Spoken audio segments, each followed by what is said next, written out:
Pasamos ahora a nuestra entrevista de la fecha. Estamos en comunicación a través de la plataforma Zoom con el economista Jorge Garicoche. Jorge, ¿qué tal? ¿Cómo te va? Muchísimas gracias por participar de Proeconomía y Finanzas. Hola Eduardo, un gusto siempre compartir contigo y con toda la teleaudiencia de Canal Pro. Jorge, te queríamos consultar acerca de la inflación y la evolución que está teniendo en lo que va del año. Para 2023, la expectativa general es que la inflación vaya reduciéndose, pero hay todavía dudas respecto a cuánto podría ser esta reducción y en torno a qué número estaríamos cerrando el año. Jorge, bajo tu análisis, viendo los números hasta ahora, ¿cuál es la dinámica que está siguiendo la inflación en nuestro país y cuáles son las perspectivas que se tienen?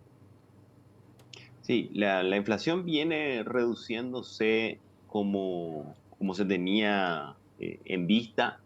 Se tenía, se esperaba que inicios de este 2023 la inflación se vaya reduciendo lentamente. Está siguiendo esa trayectoria, principalmente con los números que uno tiene hasta marzo, se ha comportado de la manera esperada. Sin embargo, hay que decir que a inicios de abril, esta reducción de producción de Arabia y de los países de la OPEC en lo que refiere al petróleo puede poner puede poner muchas dudas, como bien mencionaba, sobre lo que va a ser el comportamiento de la inflación de aquí en adelante.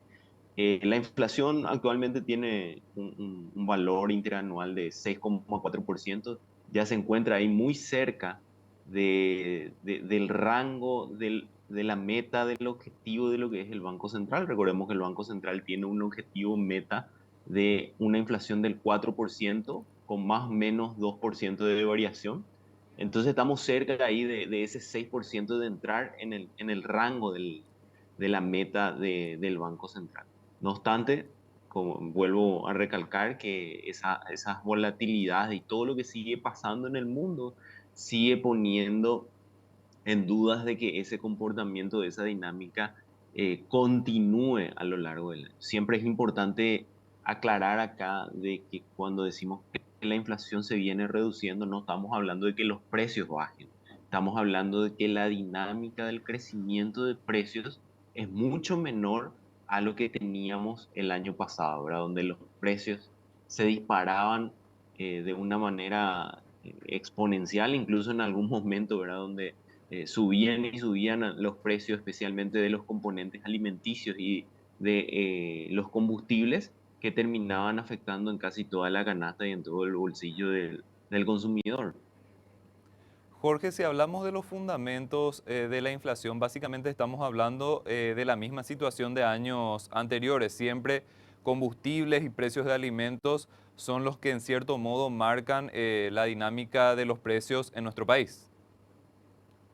Efectivamente, así es. En los últimos tiempos, estos han sido un poco los conductores del comportamiento de la inflación, ¿verdad? Nuestra dependencia de un insumo estratégico para la movilidad, para la industria, como son los derivados del petróleo, hacen que eh, tengamos que absorber ese impacto que viene de afuera, ¿verdad? Que, como mencionaba a principios de abril, la decisión tomada por los productores del crudo de petróleo probablemente pueda llegar a tener algún tipo de repercusión, quizás no instantáneo, pero sí en una segunda vuelta cuando comiencen los ajustes en los precios, ¿verdad? Las ventas y la distribución de los combustibles, si es que esto sigue persistiendo. En lo que va del mes, esto como que continuó ahí, no siguió creciendo, pero sigue también latente alguna que otra decisión que vayan a tomar estos países. Jorge, recordando que cuando hablamos de inflación de precios de alimentos o de combustibles, tengo entendido que hasta los últimos meses la inflación, por ejemplo, puntualmente de bienes alimenticios todavía estaba en un resultado de doble dígito. Cuando hablamos de este tipo de cosas, hablamos de insumos estratégicos dentro de la canasta, es decir, afecta muchísimo a la población probablemente de más bajos ingresos. Totalmente, ¿verdad? Todos necesitamos comer, todos necesitamos acceder a esos productos para seguir sobreviviendo, una cuestión de necesidad básica, primaria. Eso, por supuesto, termina afectando en mayor proporción a aquellos que destinan gran parte de sus ingresos hacia esos productos, ¿verdad? La movilidad y el consumo alimenticio ocupan muchísimo espacio del porcentaje de gastos de la clase media y aquellos que tienen muy pocos ingresos. Entonces, la inflación es un mal que sigue golpeando, no es un tiempo fácil para ser miembro de un comité de decisiones de políticas monetarias ni acá, ni en Paraguay, ni en ningún otro lugar del mundo, ¿verdad? Creo que muchos estuvimos siguiendo lo que era el comportamiento.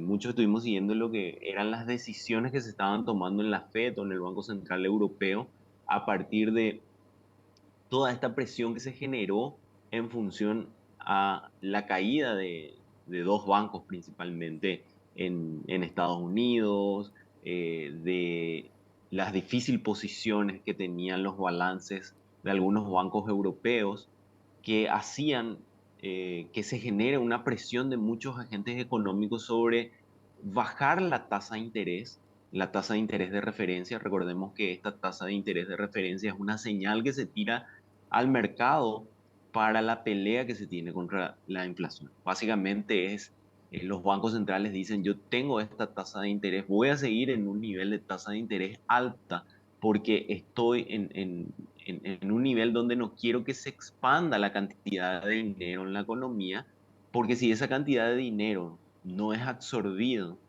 por la producción, por el consumo, finalmente, ¿qué es lo que hace eso? Eleva los precios.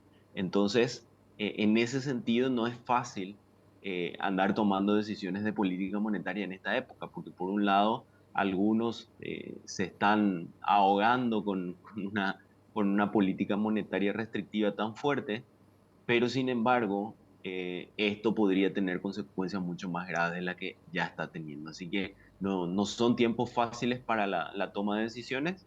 Sin embargo, es ahí un poco también donde se van mostrando los músculos de la independencia de los bancos centrales. La lucha contra la inflación no, no siempre es popular, eh, tiene un sabor muy amargo, pero es necesario. Es necesario porque a veces es mejor pasar un periodo, dos periodos, un año, 2 años de una situación complicada con la señal que tiene la tasa de interés, la tasa de referencia, a pasar toda una década afrontando unos procesos inflacionarios. Jorge, yo entiendo que no es tan simple como hacer un promedio, pero si vemos los números de inflación acumulada, entiendo que prácticamente estamos dentro de la mitad de lo que es el rango meta del Banco Central del Paraguay. Yo sé que las expectativas también para este año difícilmente converjan en cuanto a lo que es esa meta de 4% teniendo en cuenta todo este escenario. Pero en cierto modo, Jorge, nos preocupa justamente esa dinámica tal vez un poco acelerada. Yo no sé si esto estaba de repente previsto dentro de las proyecciones o hay un comportamiento inflacionario que es un poquitito más acelerado o una desaceleración un poco más lenta de lo que se había previsto anteriormente. Sí, es bueno ir manejando esas expectativas en los agentes económicos. Es como mencionaba, ¿verdad? La convergencia hacia la meta de inflación que tenemos, que es del 4%, se ha vuelto más lento incluso de lo que se esperaba.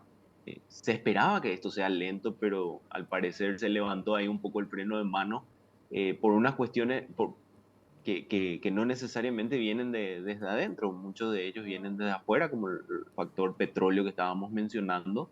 Entonces, creo que todas esas cuestiones uno tiene que tener en cuenta, tiene que ir tomando recados, tiene que ir tomando coberturas en las decisiones empresariales, en las decisiones de política pública, en las decisiones de inversiones familiares, porque esto termina afectando en cualquier movimiento económico que hagamos.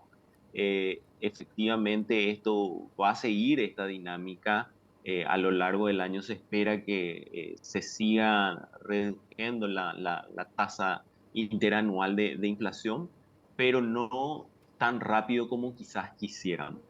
Va a llevar su tiempo.